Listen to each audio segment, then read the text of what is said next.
Bonjour à tous. Aujourd'hui, nous allons regarder ensemble la connectivité que propose Microsoft entre Business Central et Microsoft 365.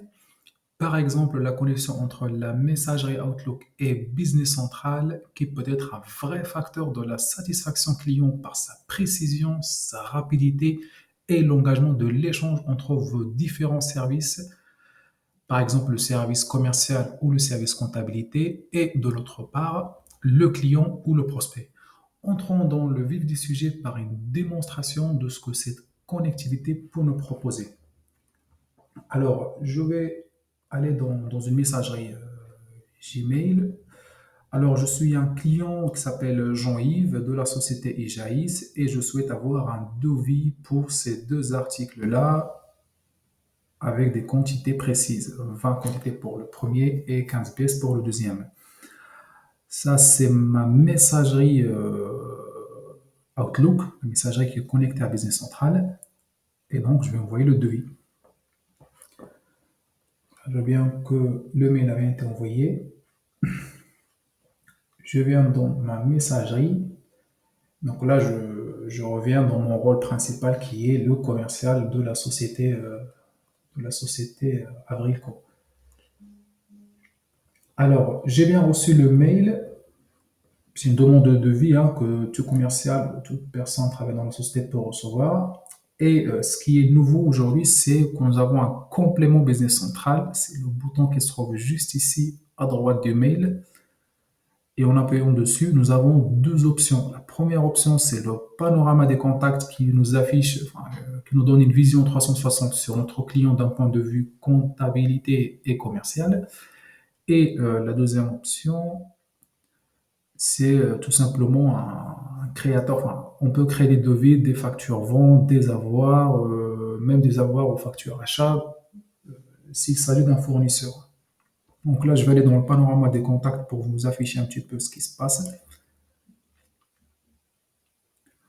Donc là, nous avons vraiment une vision de mon client avec son solde, les factures échues. Donc là, on voit bien que le client est à jour dans ses paiements. Il n'a aucune facture échue. Ici, d'un point de vue commercial, nous avons tous les devis en cours. Donc là, dans l'occurrence, il n'a pas de devis en cours. Par contre, elle a déjà passé trois commandes chez nous.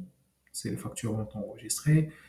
Juste en dessous, nous avons une section statistiques clients avec les différents ventes, les paiements, etc.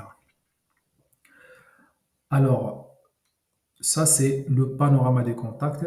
Et si je reviens dans la partie action, nouveau, donc là, le client nous demande un devis pour ces deux articles. J'appuie tout simplement sur devis. Je vais créer un nouveau devis pour ce client. Donc là, il essaie de se connecter à mon business central qui est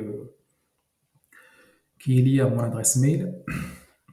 Donc là, on voit bien que il a bien reconnu les deux articles que j'ai dans le mail. Donc là, il s'agit du plan vasque et du vasque à poser. Donc là, on n'est pas, enfin, le client n'est pas obligé de mettre le nom exact de l'article. Il suffit d'avoir quelques bouts de nom pour que Business Central puisse le reconnaître. Par contre, la quantité, il avait reconnu, parce que en l'occurrence, il s'agit de 20 articles et de 15 articles.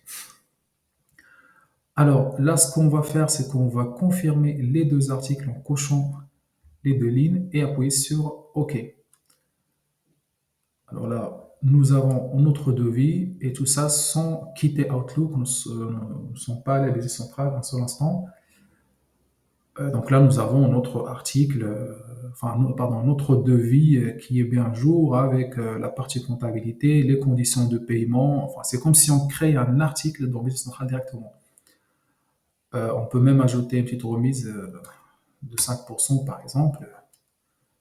Et là, ce qu'il nous reste à faire, c'est d'envoyer le devis au client. On appuie sur les trois points ici et envoyer par email.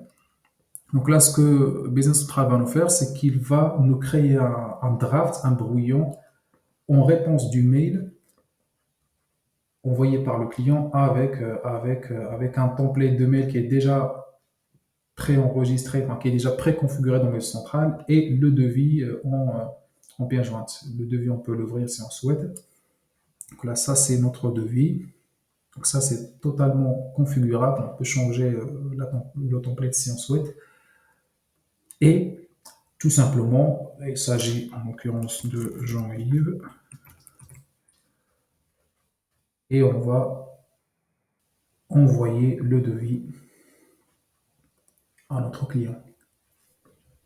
Donc là, le devis a bien été envoyé en réponse du mail du client. Là, si on revient dans la partie Gmail, il faut attendre un petit peu pour que le devis soit bien envoyé. Mais si on revient dans Business Central, pour voir le devis dans la plateforme. Donc là, je vais dans Vente, Devis. On voit bien que nous avons un devis qui a été créé aujourd'hui avec une date d'échéance. Ici, j'appuie dessus. Donc voilà mon devis que je viens de créer à partir de la messagerie Outlook. Et j'espère que ça a été assez clair, assez bref. Et on se voit dans une prochaine vidéo.